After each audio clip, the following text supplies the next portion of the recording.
தற்போதைய வேகமான உலகில் மனிதர்களின் மற்ற தேவைகளுடன் ஒப்பிடும்போது ஆரோக்கியம் பின்வரிசைக்கு சென்றுவிட்டது. இதய நோயால் இழப்பவர்களின் எண்ணிக்கையும் நாளுக்கு நாள் அதிகரிக்கும் சூழலில் உணவு நம் இதயத்தை எப்படி பாதிக்கிறது என்பதை தெரிந்து கொள்ள வேண்டியது மிக மிக அவசியமாகும். இதய அடைப்பு என்பது ஒரு தீவிரமான உடல்நல பிரச்சனையாகும். இது பலவிதமான கார்டியோவாஸ்குலார் பிரச்சனைகளை தூண்டும். பக்கவாதம் அவற்றில் உண்டாகும். உங்களுடைய இதய ஆரோக்கியத்தை வடிவமைப்பதில் உங்களுடைய உணவு பழக்கம் முக்கியமாக பங்கு வகிக்கிறது. சில உணவுகள் மற்றும் அடைப்பட்ட இதய தமனிகளுக்கு இடையே ஒரு நேரடி தொடர்பு உள்ளது. அவை தீவிர இதய சிக்கல்களால் மாறலாம். இதய அடைப்பு மற்றும் பக்கவாதத்தை தூண்டும் ஆபத்தான உணவுகள் என்னென்ன என்பதை பற்றி இந்த வீடியோவில் தெளிவாக பார்க்கலாம். பதப்படுத்தப்பட்ட இறைச்சிகளில் நிறைவுற்ற கொழுப்புகள், சோடியம் மற்றும் நீண்ட நாள் கெடாமல் இருக்க ரசாயனம் போன்றவை சேர்க்கப்பட்டு இருக்கும்.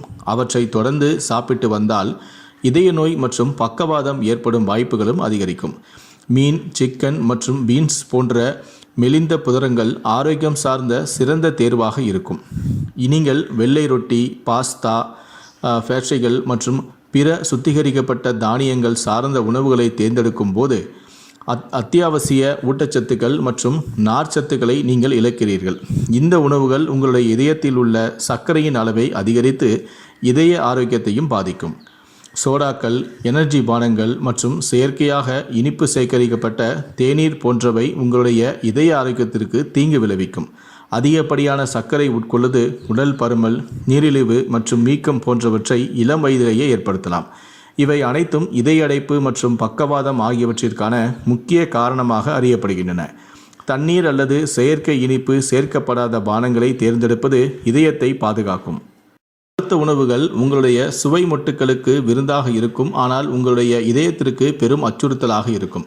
பிரெஞ்ச் ஃப்ரைட் ரைஸ் மற்றும் வறுத்த சிக்கன் போன்ற உணவுப் பொருட்கள் சுவையாக இருந்தாலும் அவற்றில் ஆரோக்கியமற்ற கொழுப்புகள் மற்றும் கலோரிகள் அதிகம். இவை எடை அதிகரிப்பை தூண்டும் மற்றும் இதய அடைப்பு அபாயங்களை தீவிரமாக அதிகரிக்கும். அதிக உப்பானது இதய ஆரோக்கியத்தை பாதிக்கும் மற்றொரு முக்கிய பிரச்சனையாகும். உப்பு உட்கொள்ளும் அளவு அதிகரிக்கும் போது அது இரத்த அழுத்தத்தை அதிகரித்து இதய மற்றும் இரத்த நாளங்கள் இரண்டையுமே பாதிக்கிறது. இத்தகைய வடிவங்கள் இறுதியில் கடினமான குறுகலான தமனிகளுக்கு வழிவகுக்கலாம். இதனால் இதய அடைப்பு மற்றும் பக்கவாதம் ஏற்படும் ஆபத்துகளும் அதிகரிக்கலாம்.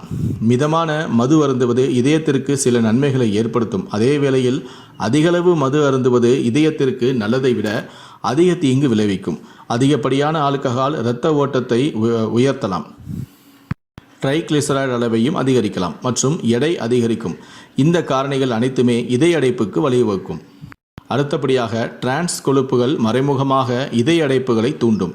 பெரும்பாலும் பதப்படுத்தப்பட்ட உணவுகள், துரித உணவுகள் மற்றும் வேக வைத்த உணவுகளில் காணப்படும் இந்த டிரான்ஸ் கொழுப்புகள் கெட்ட கொழுப்பின் அதிகரிப்பை தூண்டுகின்றன. அதே நேரத்தில் நல்ல கொழுப்பின் அளவையும் குறைக்கின்றன. இத்தகைய சமநிலையின்மை தமனிகளில் பிளாக் உருவாக்குவதற்கு முன்னோடியாக இருக்கலாம் மற்றும் அடைப்புகள் மற்றும் இதய தொடர்பான நோய்களின் அபாயங்களையும் இது அதிகரிக்கிறது.